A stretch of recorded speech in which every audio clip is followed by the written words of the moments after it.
We're going to call this meeting to order. First item is roll call. Alderman Arnold. Here. Alderman Bray.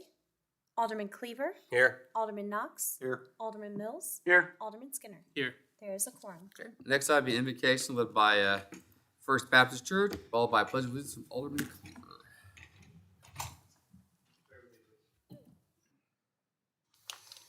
Father, we do thank you for this day that you've given to us.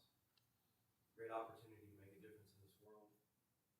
Thankful for every breath that we take, food we have to enjoy, family, friends, this wonderful community that we have to live in. We're thankful for your many blessings. We also remember those who are going through difficult times instead. We pray your blessings upon them as well. May you guide and lead this meeting. We pray in Jesus' name. Pledge allegiance to the flag of the United States of America and to the republic for which it stands, one nation, under God, indivisible, with liberty and justice for all.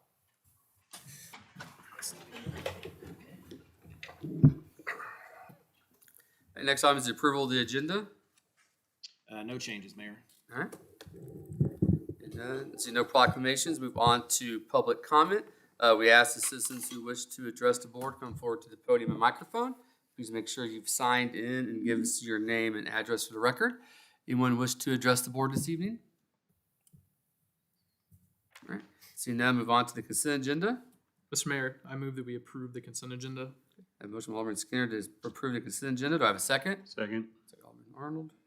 Any discussion? Seeing none, all in favor, please say aye. Aye. All opposed, nay. See no previous business, new business presentations, or public hearings. We'll move on to resolutions. First resolution is R 24-22. It's a resolution by the Board of Aldermen of the City of Grand Valley authorizing the city administrator to renew an agreement with Civic Review.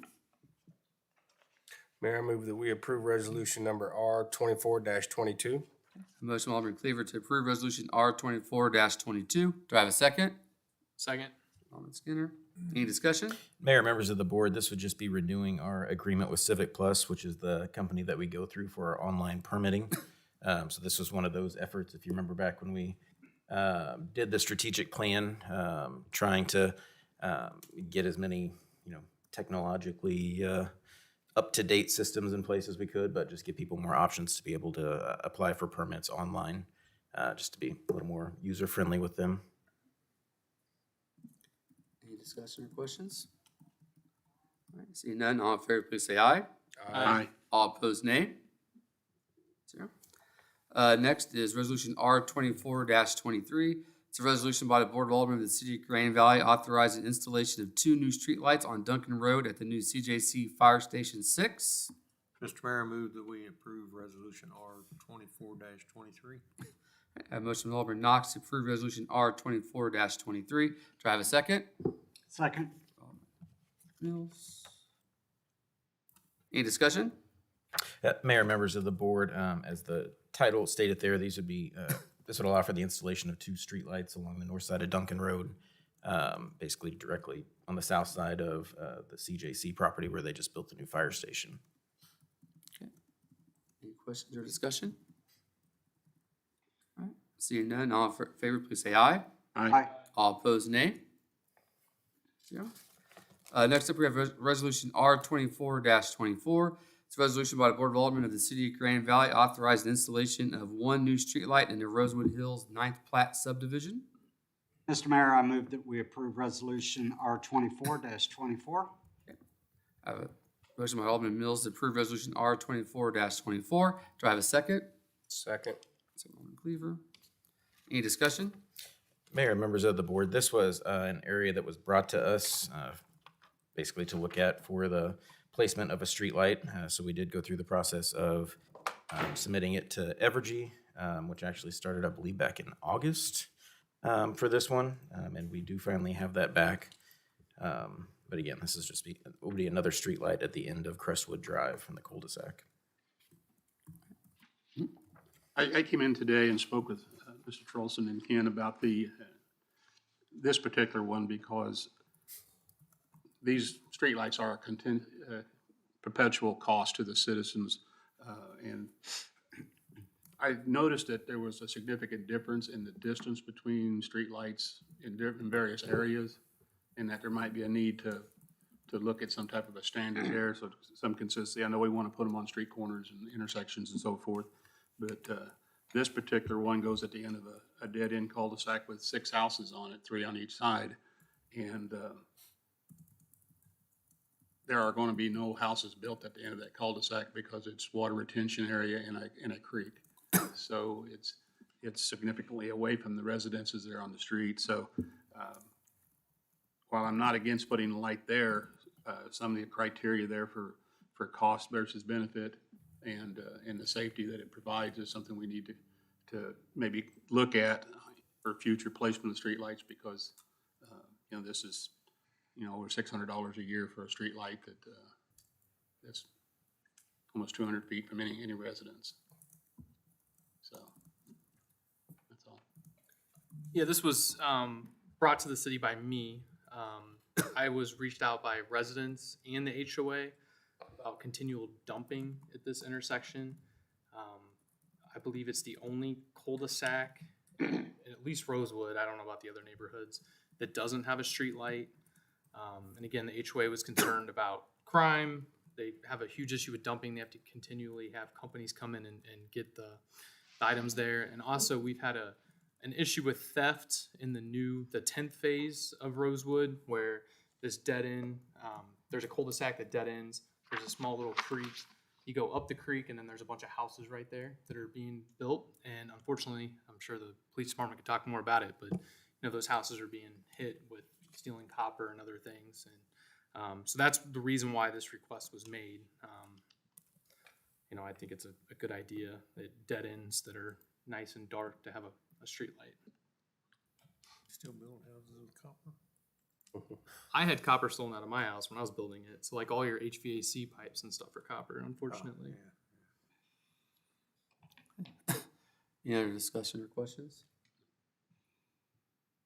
All right, seeing none, all in favor, please say aye. Aye.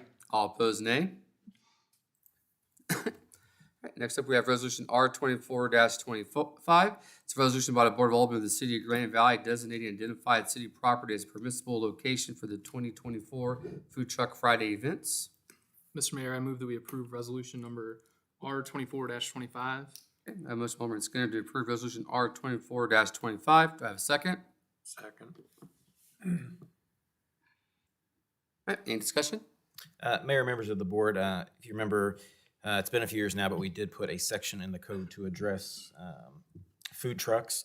And essentially, you know, they're allowed on private property, but if it's going to be on public property, like a street or something like that, you do have to come and get approval from the board.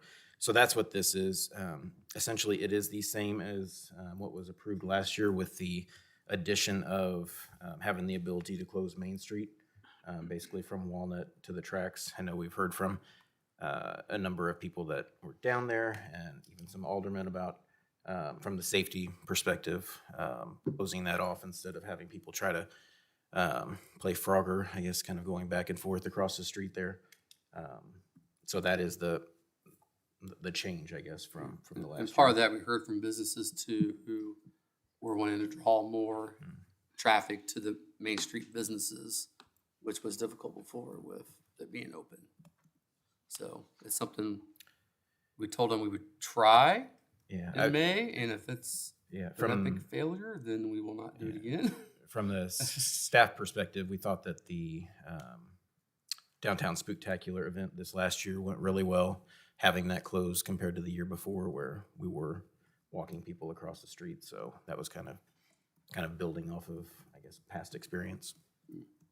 I know the VIPs have already been talked to because they helped last year, and they'll help again man the barricades, because we're not going to close off the parking lot there across from the bank. We'll leave it catty corner so VIPs can let people in and out of there, so we don't lose any parking for those businesses down there also. And part of the goal too is, if it goes all right, is we did a survey this year of what other kinds of activities people would like to see. So some of that will be occurring on Main Street to get more traffic up there, foot traffic for those businesses there on Main Street. Like we're having a sidewalk, professional sidewalk chalk artist come in May. They'll be working on the front side there on Main Street. Whatever side is on the sidewalk or street, whoever decide, He only does a sidewalk. And no, it won't be the design where he was making the sidewalk look like it's busting open. Like that was the first draft given to us, and we said no. So that we said that probably wouldn't be too good. Have you ever seen those 3D art ones where they do with the chalk? It looks like, yeah, it was going to look like the sidewalk was cracking open and vines were coming out of it. And we was like, no, I don't think we want that. So that is the intent of this. Like I said, that's the only addition is the ability there to at least may try and see how it goes. So What's the hours that the Main Street will be shut down? we're gonna wait until the very last moment. We advertised 5 to 8 on the truck, so we're assuming we'll push close to 5 o'clock as we can before we actually shut the barricades off. That way, it's like I said, we'll route it down Walnut and around. So it won't be as much as what because I think for Spectacular we were locked all the way down Eagles Parkway, weren't we? In Uni. Yeah, the difference with this one is we'd still be utilizing the parking lot by the post office there. So Walnut would be open, so people can go down that street. It was closed, like we shut them off at Yenny basically for the Spectacular. So the redirect will be at Walnut. Will we have law enforcement, I guess, manning the ends to shut down traffic like we did for the spectacular, or will it just be VIPs? We're gonna have the VIPs at the barricades. I don't know. We haven't really talked about how if we were gonna set them up further down or not. Yeah, before we have any of the events like that, Chief and Captain Christensen have been very good about putting together a game plan for that. Yeah, I mean, making sure they're on top. we'll fill out Say all there. the needed forms that we fill out for anything, and they can help us with traffic plan or whatever. I've got a couple of questions. In reading the paperwork there, it talked about the organizers and it mentioned the partnership, which my understanding is no longer in existence. It's just now the Chamber of Commerce. Where were you looking at, Alderman? It was in part of the deal we talked about in the past, the partnership had put this on and so forth. Oh, that was the background of how it started. It originally was the partnership, and They originally that was during 2020. That was just the background of leading up to where we're at now. So it's basically the Green Valley Fair Association that's putting it on. And, you know, it has some benefits, and I agree with that. I kind of wonder if we couldn't move this around in the community, like on down on the Old Town Market, to bring attention to that area, maybe on down on Eagles Parkway to some of the businesses down there. And that way we treat all of our customers and businesses in our area with the same attention to bring, you know, traffic to pass their business and so forth. I think it would be a nice gesture for us to, you know, to try and help everyone out other than just a few on Main Street. I noticed we sign an agreement with the organizer, which is the Green Valley Fair Association, but I didn't notice that there was anything in there about it signed by the Green Valley Fair Association. While it is a separate entity and not part of the city, you know, there probably ought to be something back and forth there.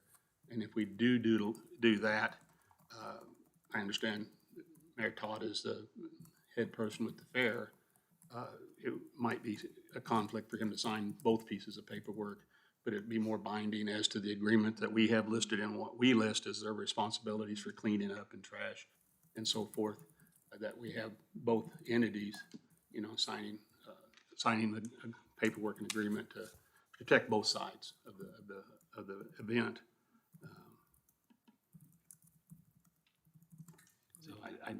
Legal might have to answer whether that would be necessary or not. Yeah, I mean, so typically with these things, and the way the code is written, it's just the board giving approval for the event to happen.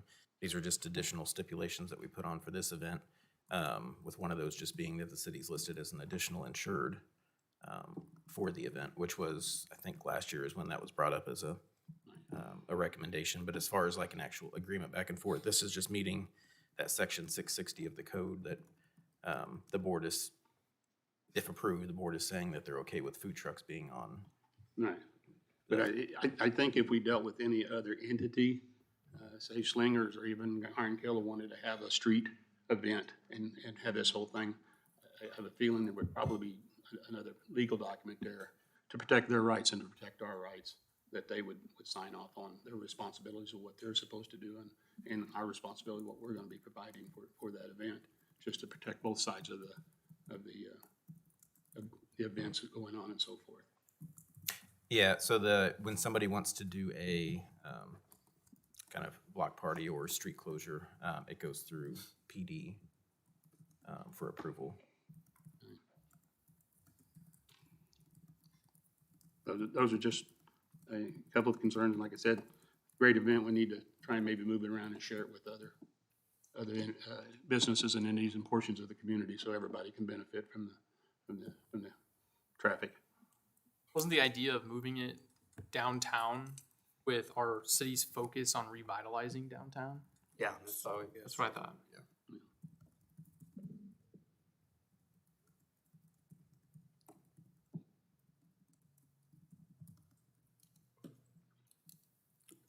I mean, it's, something we can look at. I mean, next year if we want to move it around, but Yeah, you're I right. know when we had multiple locations before, it was kind of confusing to people to figure out where they were supposed to go. I mean, so that's just that's one thing we can look at, see if anybody else is wanting it in the future. I mean, the private property spots, they can pretty much do it anytime Right. they want, as long as the trucks have their licenses. Right.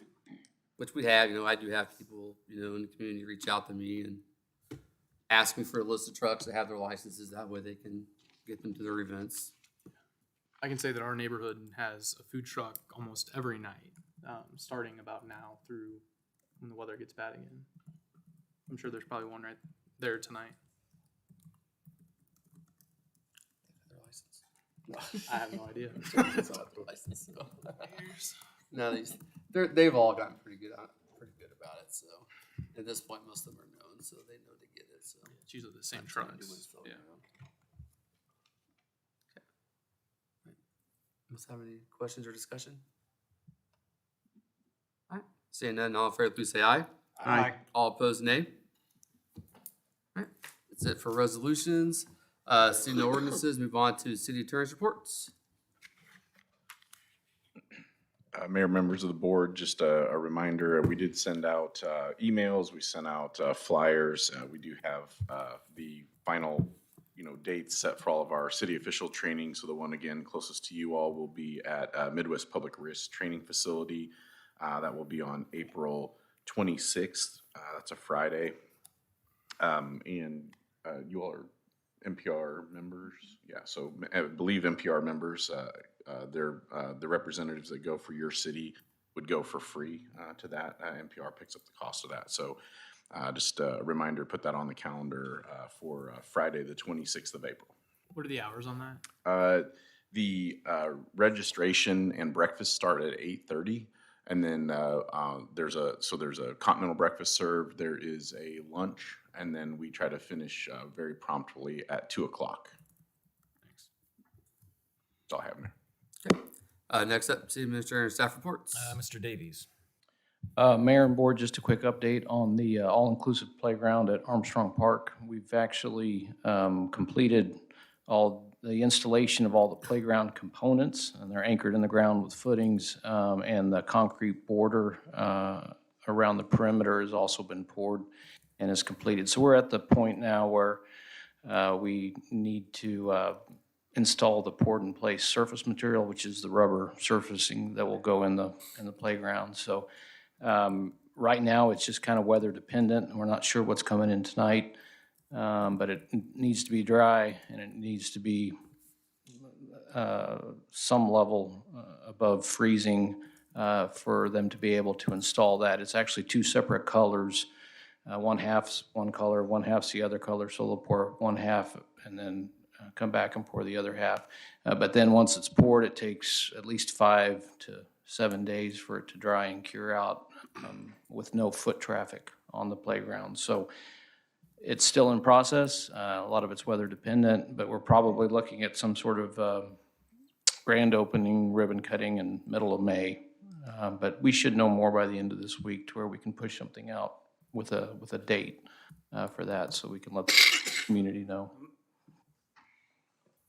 I think last time I looked, it just had like a soft fence around it. Are we gonna put up anything to guarantee the no foot traffic? Yeah, that's gonna be it. Well, we're gonna add some signage to it as well too. We've got some snow fence up now. The winds put it through the ringer, so we'll put actually a new snow fence up once that surface material's in, and then we'll put signs up as well too, try to keep people out.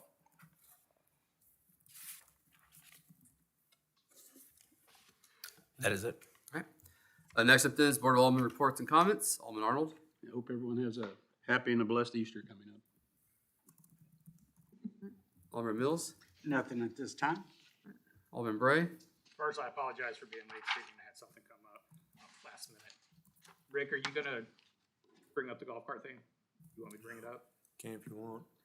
There were some citizens asking on Facebook about the possibility of golf carts on the trail back behind the high school. What is your view on that? Is that feasible? Is that something that could be allowed? Yeah, that will never be feasible. Those trails are put in as recreational walking, jogging, walk your dog trails for health and fitness.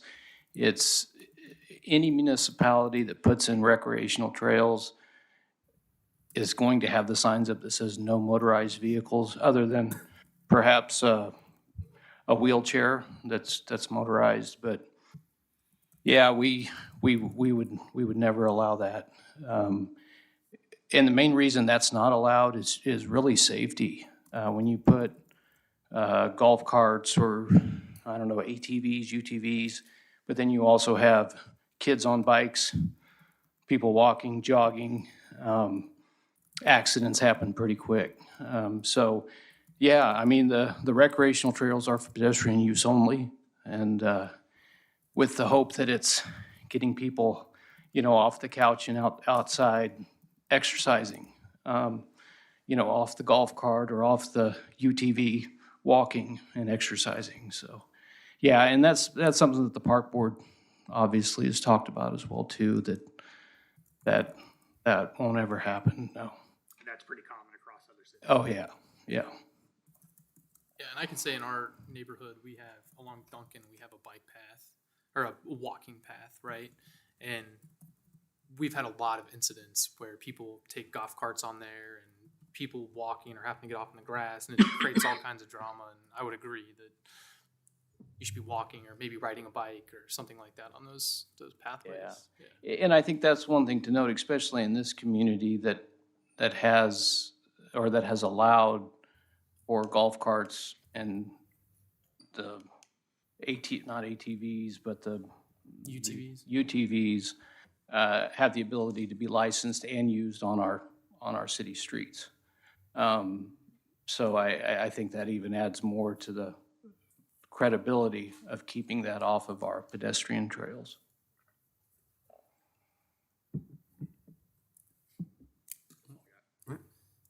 Alderman Skinner.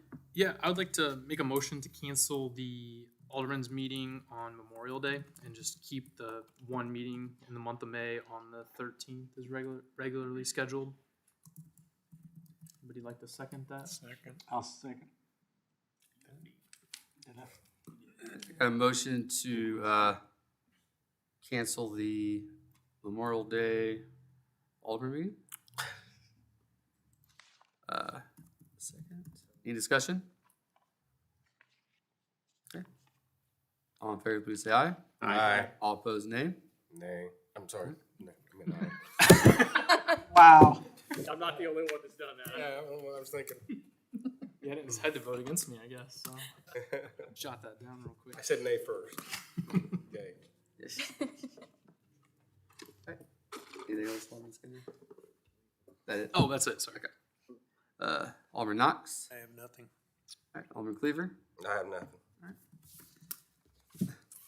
Next up is mayor's report. I don't have anything additional this evening.